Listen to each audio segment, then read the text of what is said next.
राजकीय अतिथि अध्यापक मंच के बैनर तले अतिथि अध्यापकों ने अपनी मांगों को लेकर डीसी कार्यालय के सामने किया प्रदर्शन। मुख्यमंत्री के नाम सौंपा ज्ञापन।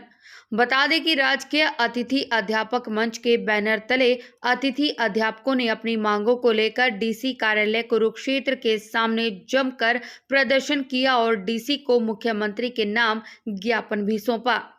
साथ ही उन्होंने सरकार विरोधी नारे भी लगाए। मंच के पदाधिकारियों ने पत्रकारों से बातचीत करते हुए बीजेपी सरकार ने अपनी घोषणा पत्र में अतिथि अध्यापकों के लिए अनेक वायदे किए थे, लेकिन जब वह सत्ता में आई तो वह सभी वादे भूल गई। वहीं उन्होंने कहा कि राजकीय अध्यापक मंच ने अपनी विभिन्न मांगों को लेकर यह प्रदर्शन किया है। अगर सरकार उनकी बात नहीं मानती तो आगे और कड़ा फैसला लेने को सभी अतिथि अध्यापक मजबूर होंगे। पदाधिकारियों ने कहा कि आज पूरे प्रदेश में डीसी कार्यालय के सामने सभी राजकीय अतिथि अध्यापक प्रदर्शन कर रहे हैं और डीसी के माध्यम से मुख्यमंत्री को ज्ञापन भी सौंपा गया है।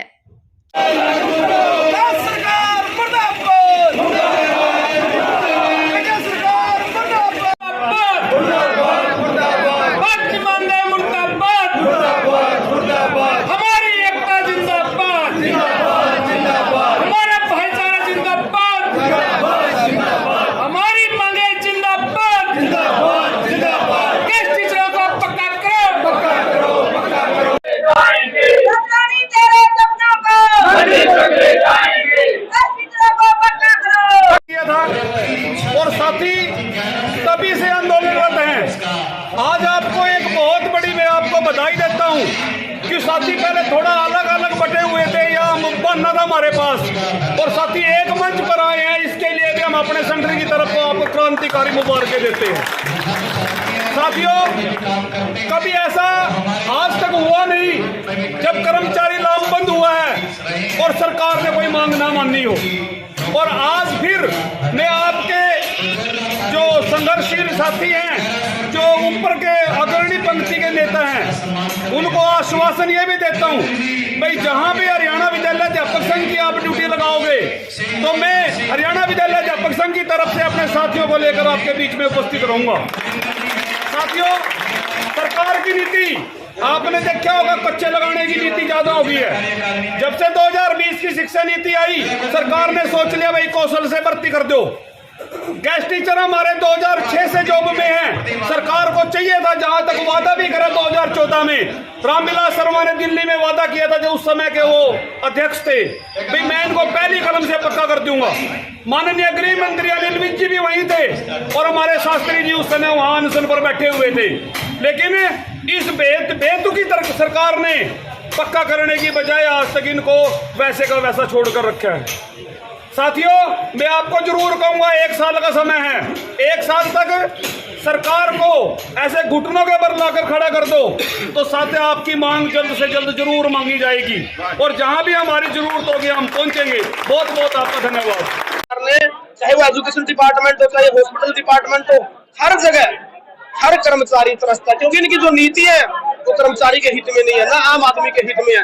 ये जातिवाद का नारा फैलाते हैं, एक दूसरे को लड़वाते हैं और अपने कहीं ना कहीं अपना वोट साधने में हर बार ये सफल होने की कोशिश करता है। लेकिन अब की बार हरियाणा का तमाम कर्मचारी एक साथ मिलकर के लड़ने के लिए तैयार बैठे। आपके सामने अभी आपने देख लिया कि दोनों तरह यहाँ पर भी पंडाल लगे हुए हैं और यही स्थिति अभी तो शुरुआत है। ये आने वाले दिनों में देखना, हर सड़क के ऊपर आपको हरियाणा का तमाम कर्मचारी होगा और इस सरकार को जड़ से उखाड़ फेंकेंगे अगर समय रहते उन्होंने हमारी सुध नहीं ली और जो वायदा किया था अगर वो पूरा नहीं किया। हमारी एक ही मांग है, नियमित, इसके अलावा हमारी कोई मांग नहीं है। अगर आज हम ज्ञापन के माध्यम से अगर सरकार बहुत जल्द इसके बारे में कोई बड़ा फैसला नहीं लेती है तो 7 सितंबर को हमारी एक बहन शहीद राजरानी रोहतक के अंदर गोलीकांड में शहीद हो गई थी, तो उसी दिन उसी 7 सितंबर को फिर दोहराया जा सकता है। वो जो हरियाणा में जो कांड हुआ था 7 सितंबर के दिन हमारे पर गोलीबारी हुई थी, अगर वो नौबत आई तो हम उस पर से भी पीछे नहीं हटेंगे और बहन राजरानी का जो एक सपना था उसको पूरा करने के लिए हम किसी हद तक भी जा सकते हैं। गुरुदत्त शास्त्री, राजकीय अतिथि अध्यापक मंच, कुरुक्षेत्र। मांग है क्या?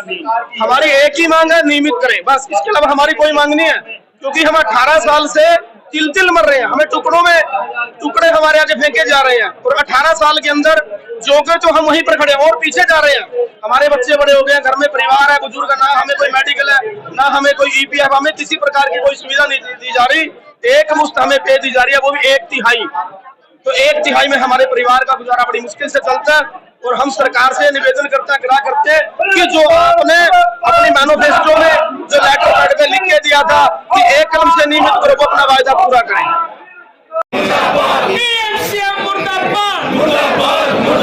हमारी मांगे जिंदाबाद, जिंदाबाद, हमारी एकता जिंदाबाद, जिंदाबाद, हरियाणा सरकार मुर्दाबाद, मुर्दाबाद, हरियाणा सरकार। मजिस्ट्रेट साहब को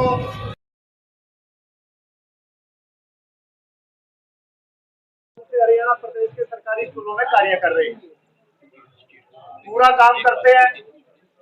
बच्चों को पढ़ाने के अलावा सरकार में जितनी भी गतिविधियां हैं स्कूलों की, चाहे वो खेल से संबंधित है, चाहे वो सांस्कृतिक कार्यक्रम है, या कोई भी प्रातः असेंबली है, या जो भी ड्यूटी, चाहे वो पौधारोपण की है, जिस भी प्रकार की जो ड्यूटी स्कूल में होती है, ये पूरी ड्यूटी निभाते हैं।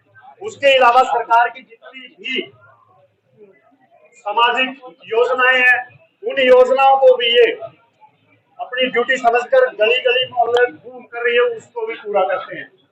उसके उपरांत सर्वे है, चाहे वोट बनाने का काम है, वो सारे कार्य भी ये लोग करते हैं। लेकिन अफसोस के साथ हमें ये कहना पड़ रहा है, एक रेगुलर अध्यापक के मुकाबले हमें 1/3 वेतन दिया जा रहा है, यानी काम थोड़ा लिया जा रहा है। उसके उपरांत 1/3 वेतन देकर हमारा शोषण किया जा रहा है। 18 साल से लगातार हमारा शोषण जारी है। हम 2014 में दिल्ली जंतर मंतर पर बैठे थे, वहां पर बीजेपी के निवर्तमान प्रदेशाध्यक्ष पंडित रामविलास शर्मा जी पहुंचे थे हमारे बीच में।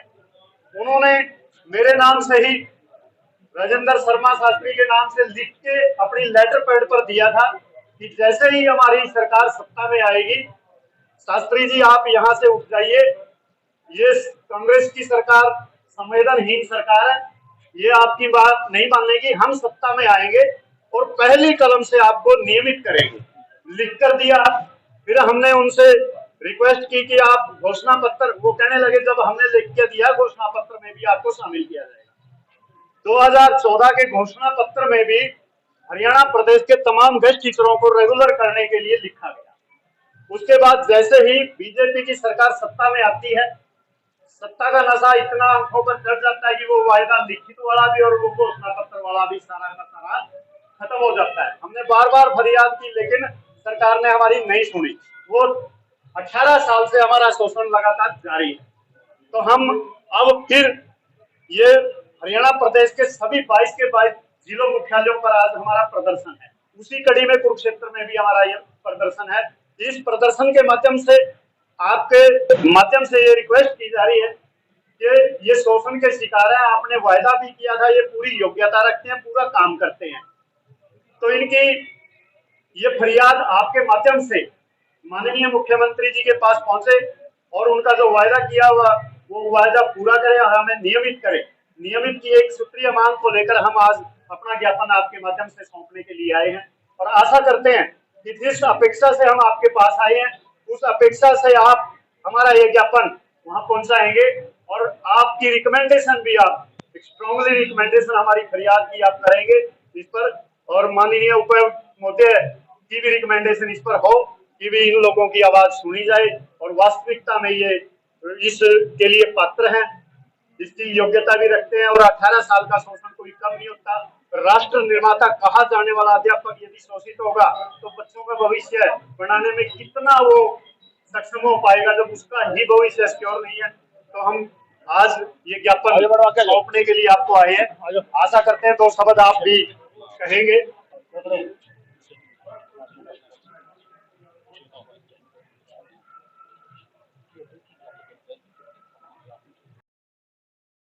और मैं कहना चाहूंगा, हरियाणा सरकार ने सत्ता में आने से पूर्व हमसे लिखित में वायदा किया था और अपने घोषणा पत्र में भी शामिल किया गया था कि जैसे ही हम सत्ता में आएंगे तो आते ही पहली कदम से आपको पक्का किया जाएगा।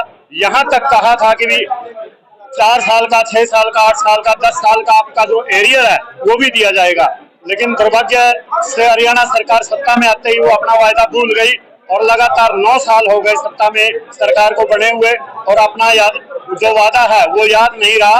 आज तमाम हरियाणा प्रदेश के गेस्ट टीचरों में रोष, आक्रोश और गुस्सा है और उस गुस्से को जाहिर करते हुए हरियाणा प्रदेश के 22 जिलों में हरियाणा प्रदेश के गेस्ट टीचर उपायुक्त के माध्यम से माननीय मुख्यमंत्री जी को ज्ञापन देंगे और उस ज्ञापन के माध्यम से याद दिलाएंगे कि भी आपने जो वायदा किया था उसको पूरा कीजिए। राजेंद्र शर्मा शास्त्री, संयोजक, राजकीय अतिथि अध्यापक मंच।